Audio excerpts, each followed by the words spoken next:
मुश्किल के दौर में हर कोई बहाने की चादर ओढ़ लेता है, पर जो हारी हुई बाजी पलट दे वही असली शेर होता है। शेर जंगल का राजा होता है, ये बात सबको पता है, लेकिन उसे जंगल का राजा बनाया किसने, ये बात किसी को नहीं पता। शेर से भी ज्यादा बड़ा होता है हाथी, शेर से भी ज्यादा गति से दौड़ सकता है चीता, शेर से भी ज्यादा चालाक होती है लोमड़ी। शेरबाज की तरह आसमान की ऊंचाई नहीं छू सकता, ना तेज है, ना ताकतवर है, ना चालाक है ये शेर, फिर कैसे ये जंगल का राजा कहलाता है। शेर अपने सोच की वजह से जंगल का राजा है। एक कहावत है, शेर खुद अपनी ताकत से राजा कहलाता है। जंगल में कभी चुनाव नहीं होते। शेर खुद से 10 गुना बड़े और ताकतवर हाथी को मार गिराता है। हाथी की ताकत जानते हुए भी शेर की सोच उससे कहती है कि मैं हाथी को मार सकता हूँ, और दूसरी तरफ हाथी ताकतवर और बड़ा होने के बावजूद शेर को देखकर ये सोचता है कि मैं इसका मुकाबला नहीं कर पाऊंगा। जंगल में शेर से ज्यादा ताकतवर जानवर मौजूद होते हैं, लेकिन फिर भी शेर ही राजा होता है, क्योंकि शेर अपने कॉन्फिडेंस और लड़ने के एटीट्यूड की वजह से जंगल पर राज करता है, और बाकी जानवर खुद को कमजोर और शेर को ताकतवर समझने की वजह से शेर से नहीं जीत पाते।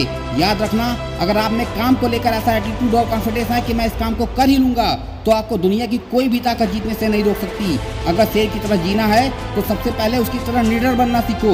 याद रखना, बलि हमेशा बकरे की दी जाती है, शेर की नहीं। वो जंगल का राजा इसलिए है क्योंकि वो ये मानता है, उसके मानने के कारण ही वो जंगल का राजा बना हुआ है। वो अंदर से इस बात को महसूस करता है। जिस दिन वह खुद को राजा मानना बंद कर देगा, उस दिन वो जंगल का राजा नहीं रहेगा।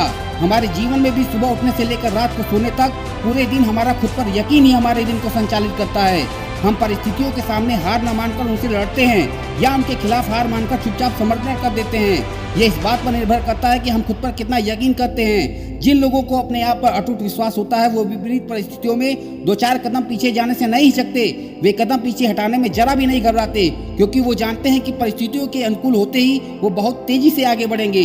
दोस्तों, शेर शिकार का कर्म करता है, उसे फल में मिलता है भोजन, लेकिन वो फल के लालच में कर्म नहीं करता, उसे कर्म करने में मजा आता है। शेर को शिकार करने में मजा आता है, तभी तो वो किसी और के द्वारा मारा गया जानवर नहीं खाता।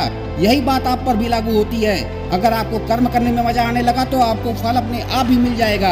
अधिकतर लोग केवल फल के लालच में उसके पीछे भागते रहते हैं, सफलता के पीछे, पैसों के पीछे, प्रसिद्धि के पीछे भागते रहते हैं, लेकिन असली सफलता उनको मिलती है जिन्हें सफलता प्राप्त करने के लिए किए जाने वाले जरूरी काम करने में मजा आने लगता है। दोस्तों, ये बात तो आप सब जानते हैं कि झुंड में शिकार कुत्ते करते हैं, शेर केवल अकेला ही काफी होता है। इससे हमें यह सीखने को मिलता है कि अकेले जीना और अकेले चलना सीख लो। जो भीड़ में चलते हैं वो भीड़ में खोकर रह जाते हैं। तो शेर के जीवन से हम 3 बातें सीख सकते हैं। पहला तो हमेशा अपने आप को विनर समझो, हमेशा खुद के ऊपर पूरा विश्वास रखो। दूसरी बात, अपने कर्म या अपने काम को मजे के साथ करो। अगर आपका अपने काम में ही मन नहीं लगता तो सफलता मिलना तो बहुत दूर की बात है। गीता में भी कहा गया है, कर्म करो, फल की आशा मत रखो। और तीसरी बात, अपनी सफलता की राह पर अकेले चलना सीख लो, किसी के सहारे की उम्मीद मत करो। किसी ने क्या खूब कहा है, जीता तो सिर्फ शेर है, बाकी सब मिट्टी के ढेर हैं। नहीं हुई अभी देर है, तू भी अंदर से एक शेर है। दोस्तों, आशा करता हूँ इन बातों से आपको कुछ सीखने को मिला होगा और आप लोग इनसे सहमत भी होंगे।